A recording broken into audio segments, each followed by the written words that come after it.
It's wonderful to meet you. Thank you for taking a minute after the show today. I appreciate it. Yeah, thanks for having me. It's really exciting to talk to another person from Kansas City. Yeah, So, absolutely. It's so good. And it's like sometimes I get so into this world and there's not many people that are familiar with Kansas City. So it's good to have a backbone. And we'll get into that part, but I want to begin with something that I'm sure sent ripples through your world, which was surviving the pandemic. How much of living through that COVID time has reverberated into what you do right now? really, it's so much of it because we opened our first location in Colorado in 2017, and we were like, it's time to expand. It's time, it's time. And we had a few communities say, hey, we need a Vibe Foods here. So we put all those wheels into motion and signed leases and did everything to prepare for that. And literally 3 weeks later, the pandemic hit. So suddenly we had a lease in Memphis, Tennessee. We couldn't fly there. I mean, you'd have to go through like 4 cities. They kind of shut all that down. Our equipment.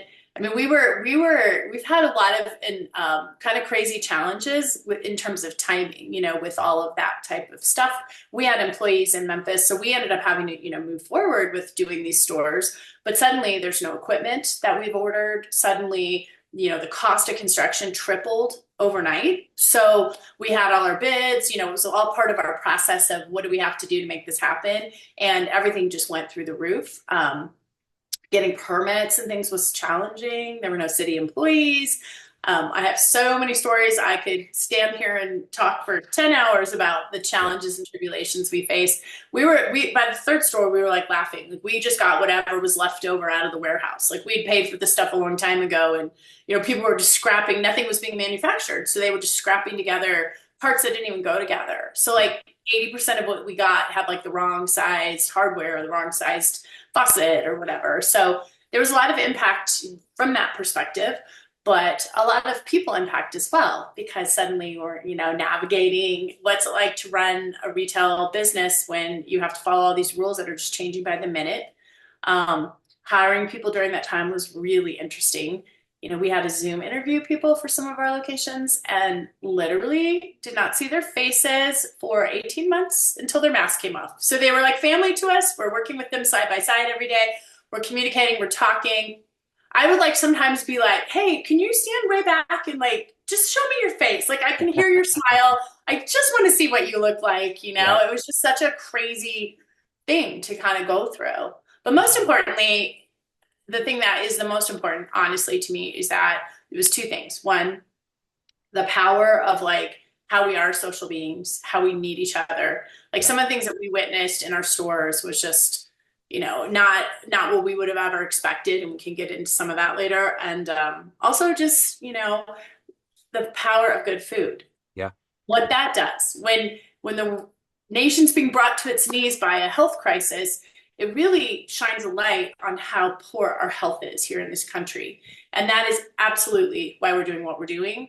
So it was a great opportunity for us to be like a beacon of education and light and try to help people navigate their own health challenges and worries and fears and scare, the things that they were dealing with during that time. So I mean, like that could be a 17-hour podcast Yeah. with some of the things. It So, certainly can be. So let's dive into the heart and soul of Vibe Foods, but let's get into what you do on a daily basis. So what I want to do is I want to put you in front of a bunch of grade school kids at career day, and one of the kids, say third grade, they're curious about what you do for a living, and they're like, "Hey, what do you do for a living?" What's your answer? our answer is for that level, we make delicious food that tastes so good for your tummy, but it's actually super good for you. It's going to help you power up to have a great day at school, play your sports. What you eat really matters, and that's what we sell.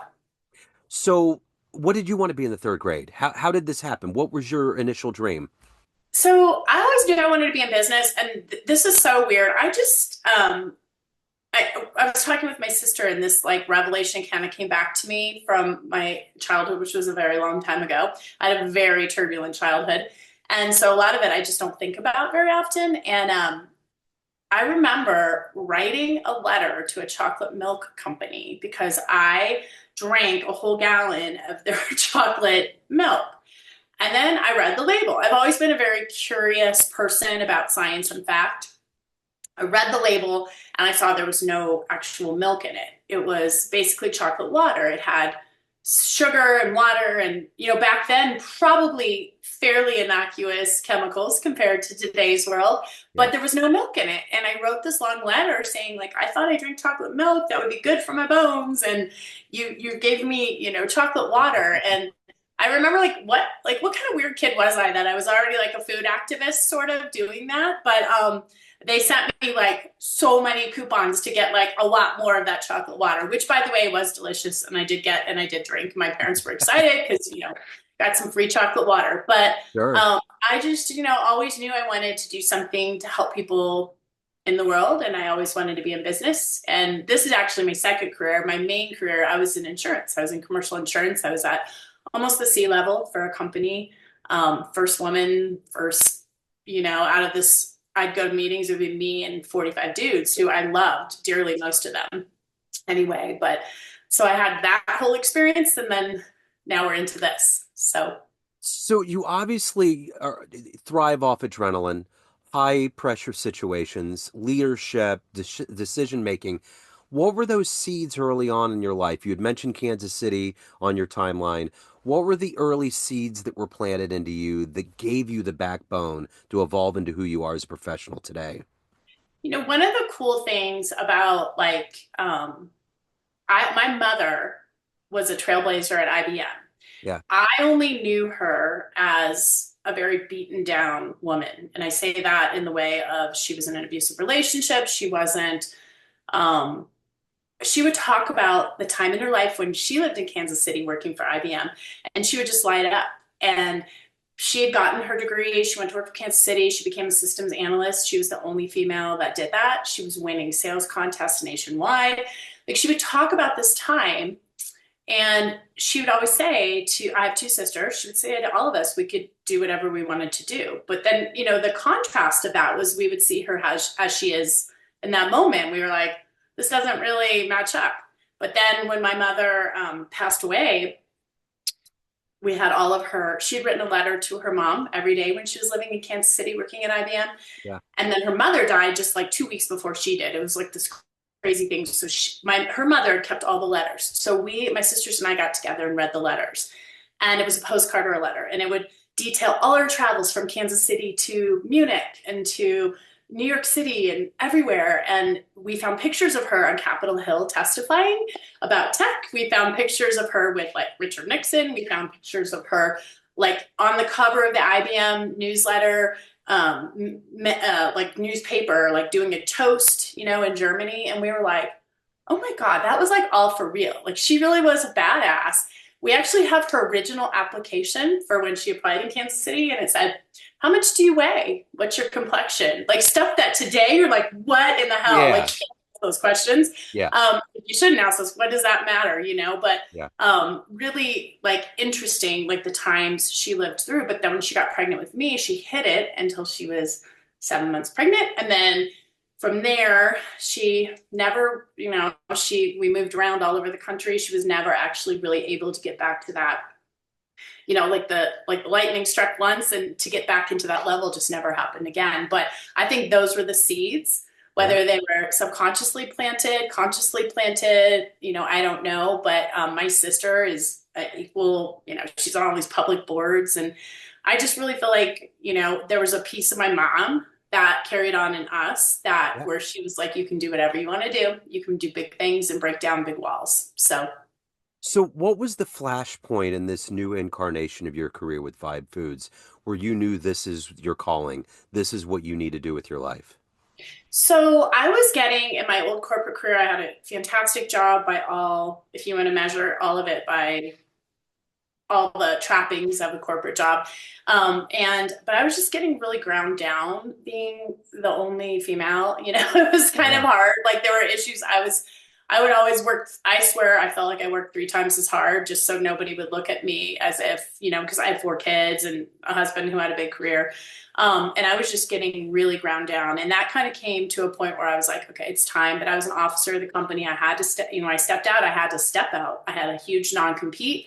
Um, I left, and I left on really good terms, but I was like, okay, my kids are all in high school. and younger. I need to like middle school, I need to really focus on this. And for that year that I was home, I ran all the football tailgates. I just backed my adrenaline. So my kids actually are the ones who bullied me into starting Vibe Foods. Like we had, it's kind of a long story, but we got into food because we have our third born child was very ill from the time he was born. He had 10 fingers and 10 toes. We were so grateful for that, but there was just something wrong. Like he came home from the hospital within 2 days. His skin was peeling off. Like he had RSV when he was a week old. Like it was just thing after thing after thing after thing.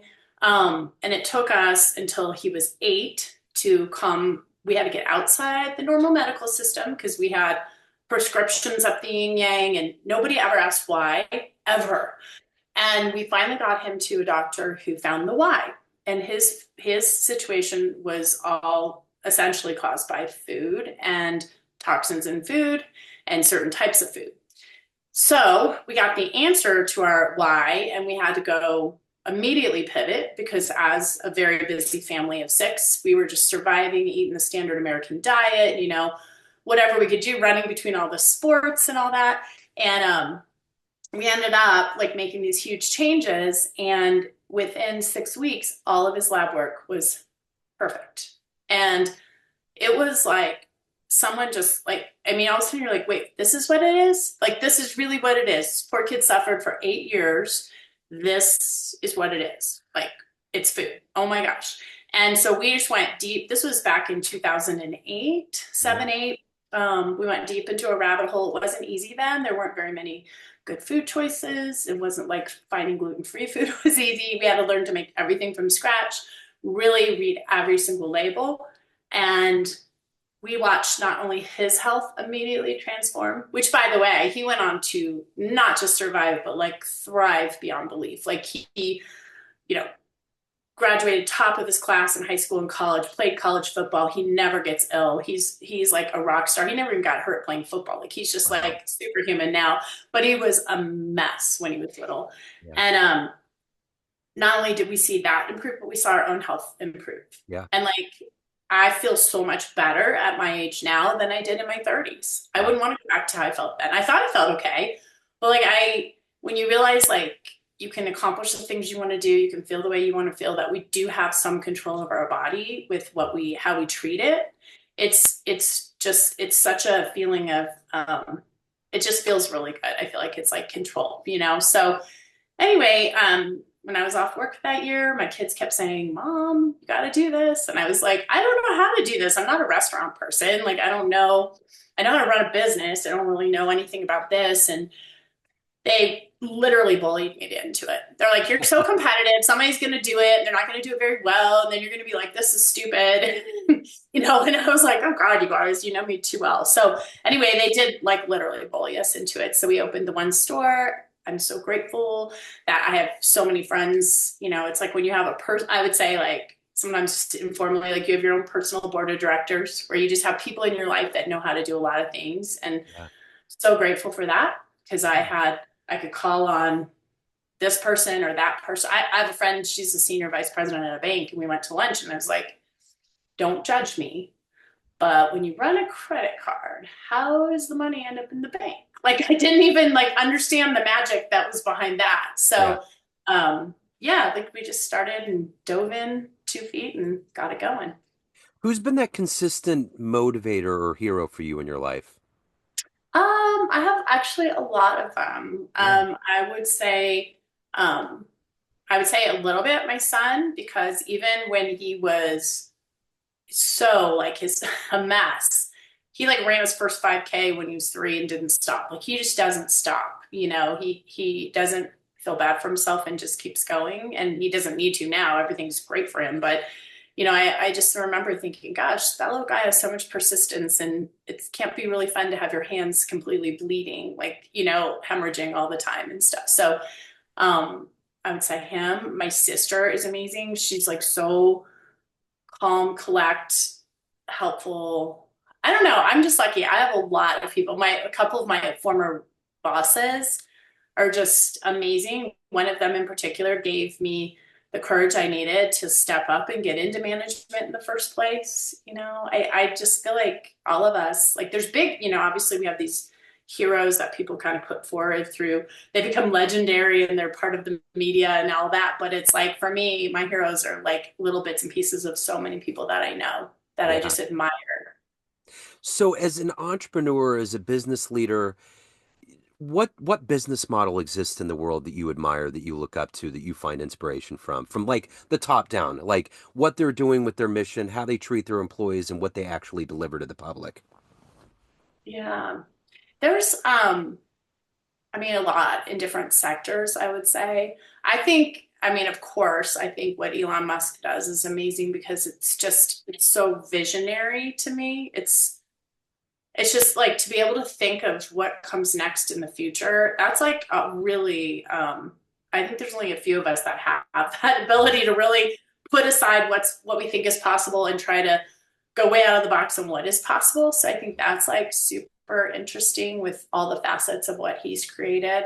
Um, I think that one of the companies that I worked for, it was back in the old days, Philadelphia Insurance was founded by just an amazing man and his family, and they always put their employees first and really treated them with so much respect, and it resonated through the whole organization.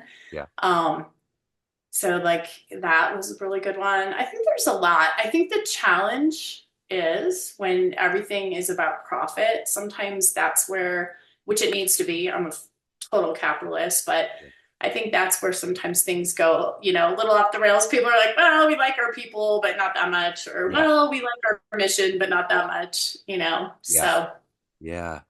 So let's say you have a dream tonight. You run into that younger version of you, say 18 years old in your life, and you could give that version of you a piece of advice based on this life you've led, the career that you've had, the wisdom you've accumulated. What advice would you impart on that young version of you? I would say just to be brave, just keep going and to be brave. Because I think there's been so many times in my life where I feel like I'm up against a wall or I'm in a really unfamiliar, territory. And I think, just knowing that when you do the best you can, try to make the right decisions every day, Yeah. and you just try to be brave through all of that, that's where the magic kind of happens. Because I feel like everything in my life that's gone really well was a result of me doing something that honestly I was like, I don't know if I'm brave enough to, start a restaurant, or I don't know if I am brave enough to leave a very safe career and go to, a new company where I'm going to have to shake everything up and make it happen. So I think that's, and we all fall on our face sometimes when you're brave and things don't go the way they are. We all have those experiences, but when you can pick yourself up, dust yourself off and keep going, and you don't look at it as a failure, you look at it as did my best. I did it with good intention. I was brave, and yeah, I got a few bruises, but it's okay. I won't get bruised in that same spot ever again. Yeah. So So what's the biggest risk that you've ever taken that seemed like it was going to be something that it wasn't going to work out, but it did? And you learned a lot from it, but it was a big risk. Man, I've taken a lot of them in my personal career. And because part of it is too, like, I'm kind of a truth teller, like in Yeah. corporate America. Sometimes that's a big risk Uh-huh. because like I would say it as tactfully as I could, but I wouldn't feel good if I didn't say it. Yep. So um, I had taken some risks that way that were good, because if you're with the kind of people who appreciate that, then you can move mountains together. So Yes. I've grown two insurance businesses, where I was in charge of a division from here, like 10x, because I had those kind of managers and people around me. But then I've taken risks like that where I've been a truth teller, and it's a person who closed. We don't want to hear what's going on, and that particular risk may not have paid off for me. So I think that's it. I get it. I totally get that. I was that kind in corporate. Um, Mhm. so at the end of the day, everyone out there has a perception of you, family, friends, everyone that works with you, all of your customers, but you run the show. What's your perception of you? Who do you think you are? I feel like I'm a person who just tries my best every day. I'm super persistent, and I really honestly just want to make the world, I honestly want to make the world a better place. Like Yeah. I feel like in my current job, every day is fraught with decisions that are hard. And I just try to have a North Star of do the right thing. Do the right thing so I'm proud of myself 15 years from now. And, sometimes that translates into, I'm sure in the restaurant business, everything is margin, Yeah. so if you can find something for 5 cents less, that's what you buy. Yeah. And with our mission, every day we stare down, we buy peanut butter that's just peanuts. And if I were to make that pivot, it's very tempting. I have all these people coming at me. I can give you peanut butter. I can give you peanut butter. Literally would reduce our cost by 67%. It's hard to say, I'm going to just stick with what I'm doing. Yeah. It's money out of my pocket, but why am I doing this? Yeah. Like what is the why here? Yeah. And the why is we want to help people eat better to feel better and to live their lives better and to educate people on we need to demand better food in this country. So it's making those, decisions like that's what I'm most proud of is when I look back, I won't be like, yeah, I compromised. I said I was healthy. I said it was health food. I said this, I said that, which is what, is pretty acceptable in the world right now, but we're really trying to do it. So, Shannon, if anyone wants to dive into Vibe Foods, they want to learn more about what you're doing, your mission, any of the good work in your world, reach out. How can they do that? So we have an Instagram, Vibe Food Superfood Bar, and that would be the best place to start. We actually have a free guide in our profile if anyone's interested in just like quickly identifying how to get some of these toxic chemicals out of your food. It's like a little cheat sheet you can take with you. It's very eye-opening. Yeah. Um, that's probably the best place to start. We've got a lot of resources there, and it connects to our website, and there's more there. And we personally answer everything that comes our way. So Excellent. I will make sure to put that in the show notes. This has been wonderful. It's so great to meet you, a Kansas City, and doing such good work. This is very vital. And I mean, it's like that's one of the biggest vices I think we have as a culture is this whole food thing that's just run amok, which that is, we all know. So thank you for the work you're doing. Thank you for your story. Best of luck with everything. I appreciate it. thank you so much. It was so nice to meet you, and this Great to was a meet lot you. of fun. Appreciate it. Absolutely. Thank you. All right. Take care.